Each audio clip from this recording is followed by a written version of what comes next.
Oke, ini saya record. Kemudian saya akan share RPS-nya dulu. Nah, ini RPS-nya. RPS.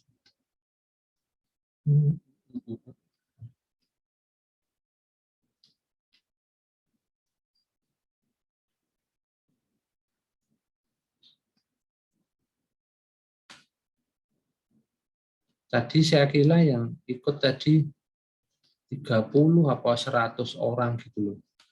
Ternyata hanya 11 saudara-saudara. Nah, ini RPS-nya ini. Nah, ini namanya Pak Dwi itu ini ya. Dwi Sugiharto ini ya. Jadi kalau manggil saya Pak Dwi gitu aja ya. Nah, oke gitu ya. Dia ada Pak Febra, ada Bu No ya. Nah, ini nanti tim teaching saya dengan Pak Febra. Nanti sebelum UTS itu Pak Dwi dulu. Setelah UTS nanti ada Pak Febra. Itu ya. Itu ya Mbak ya.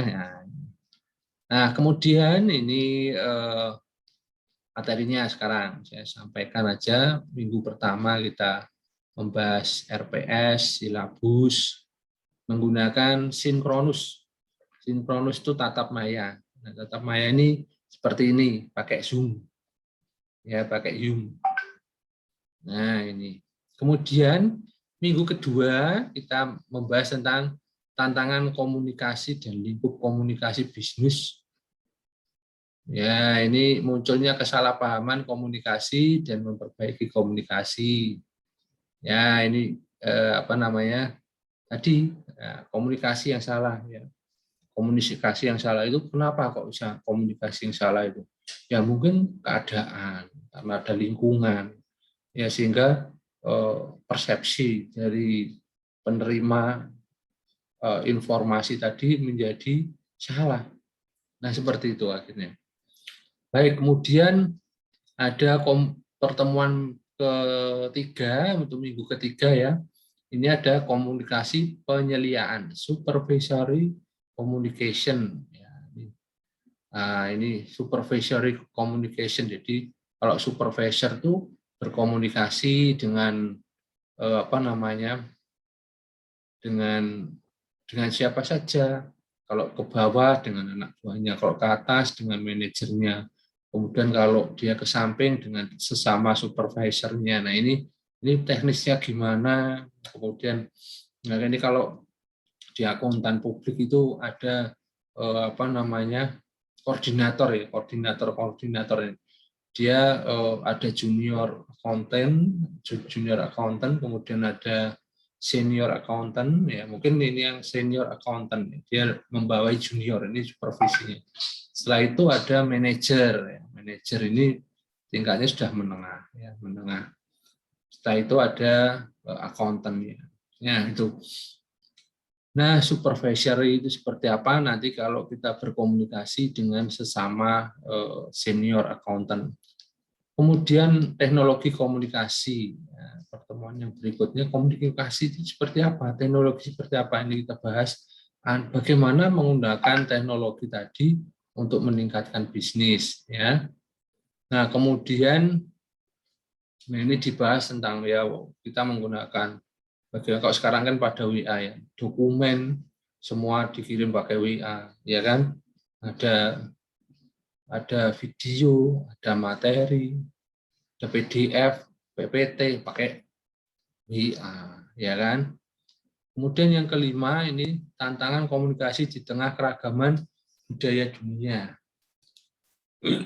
Alhamdulillah, budaya dunia. Nah, budaya dunia ini, dan ini nanti apa namanya sekarang internet ya. Jadi informasi itu informasi dari seluruh dunia kita tahu.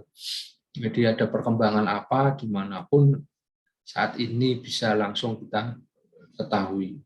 Ya. Kemudian yang keenam ini ada proses penulisan surat-surat bisnis, pesan-pesan bisnis. Nah, ini ya. Nah, penulisannya gimana? Teknisnya bagaimana? Ya, bentuknya seperti apa? Nah, seperti itu ya. Kemudian yang ketujuh ini membahas tentang bagaimana menulis ya surat, menulis memo ya untuk ya misalnya membuat surat ke narasumber, ke apa namanya, ke, ke, ke klien, ngomong klien ya angel itu ya saudara. Jadi seperti apa ini, maklum sudah siang ini. Ini saya betul-betul kaget ini tadi. Saya kira mahasiswa saya itu di akuntansi jumlahnya 50 gitu ya. Ternyata hanya 11 saudara-saudara. Saya rodok kaget ini, rodok shock ini saya. Ya, oke. Kemudian pertemuan ke-8 ini ada UTS. Ya, UTS. Pertemuan ke-9 ini kita membahas tentang, nah ini nanti setelah UTS ini Pak Febra ini. Nah, ini menggunakan sistem jadi sinkronus dan asinkronus. Sinkronus itu 4 kali pertemuan. Ya, 4 kali pertemuan. Ya, jadi sebelum UTS 2 kali, sesudah UTS 2 kali, jadi ada 4 kali pertemuan. Nah ini, nah, tatap maya itu seperti ini ya. Kita ngomong-ngomong pakai Zoom. Nah, ya, kalau yang apa namanya, yang asinkronus gimana Pak? Wah, asinkronus nanti saya kasih video pembelajaran. Nah, nanti videonya ditonton, kemudian dikasih jempol, ya. Nah, nanti ada di dalam video tadi ada tugas-tugas. Silakan nanti tugasnya di mana, silakan dicari. Bisa di awal, bisa di tengah, bisa di akhir.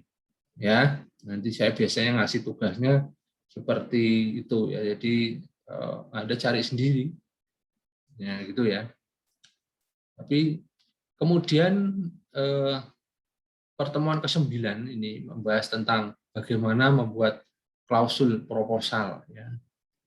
Laporan pendek, ya, kemudian laporan panjang. Jadi kalau laporan audit adalah laporan pendek, ada laporan panjang. Nah, ini bagaimana cara menyusunnya? Nah, ini kita bahas di pertemuan ke-9. Kemudian ke-10 ini ada komunikasi lisan.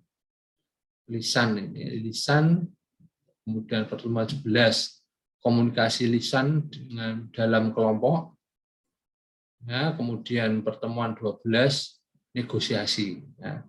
Nah, komunikasi lisan dalam kelompok. Ini kelompok ini tentu saja dalam organisasi ini maksudnya ya.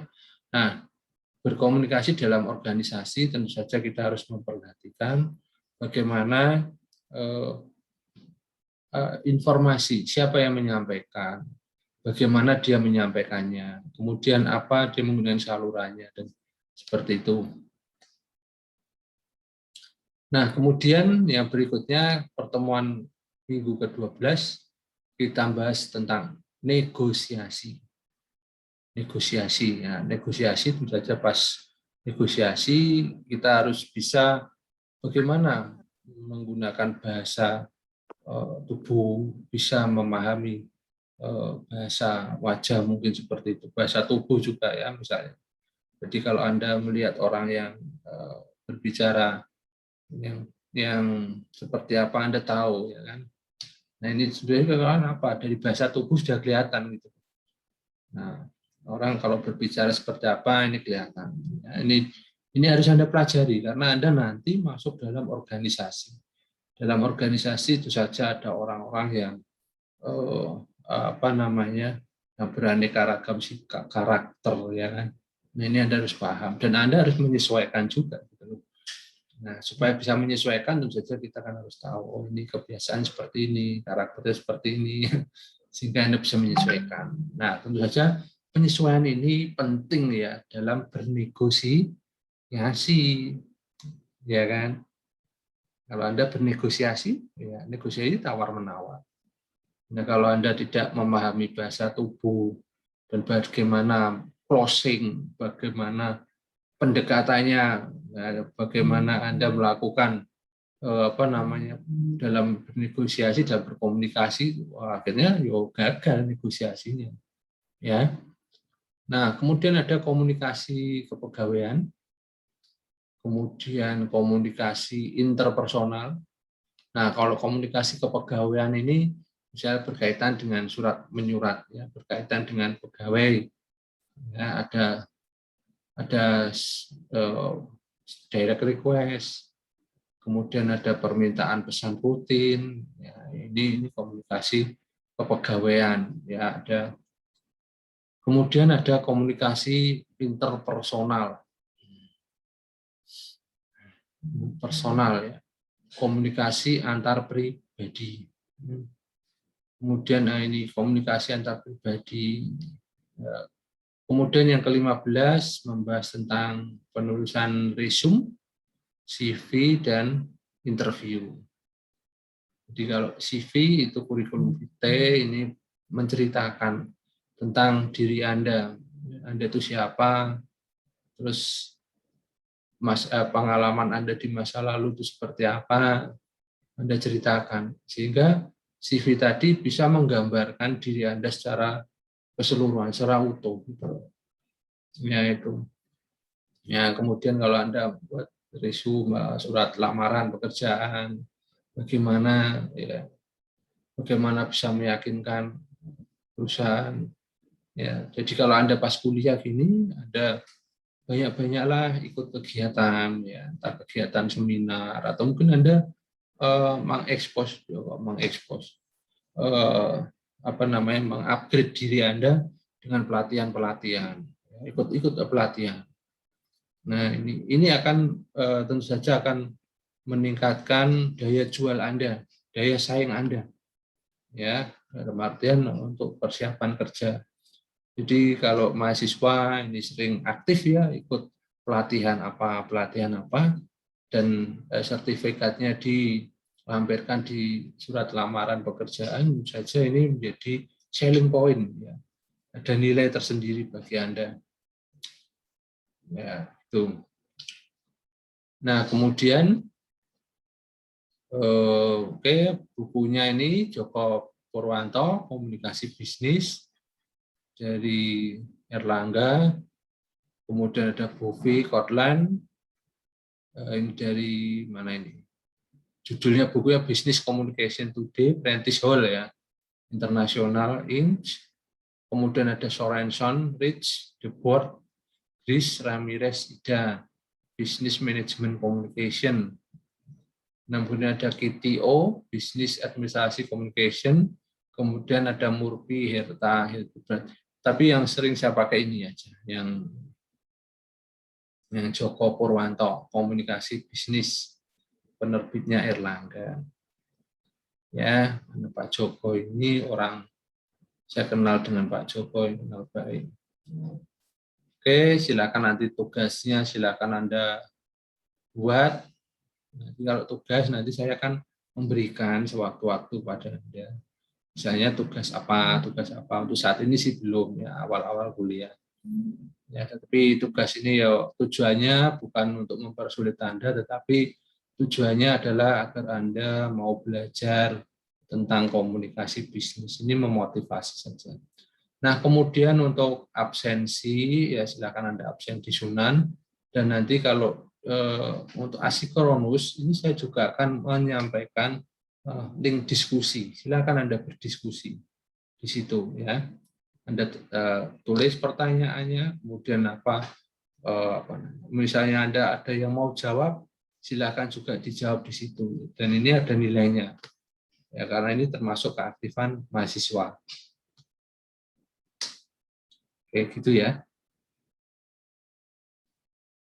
Ada pertanyaan? Ada pertanyaan? Silakan. Julita mau tanya apa? Oh iya, ini ada Tegar ini ya. Mas Tegar. Mas Tegar mau tanya apa? Silakan. Enggak, Pak. Enggak mau tanya. Oh, enggak mau tanya? Wah. Ya, maksudnya enggak ada pertanyaan. Temanmu ada kemana ini? Ini baru berapa orang ini? 6 orang. Padahal kita 11, yang 5 kemana ini? Ini kelasnya memang satu kelas cuman 11 orang itu ya?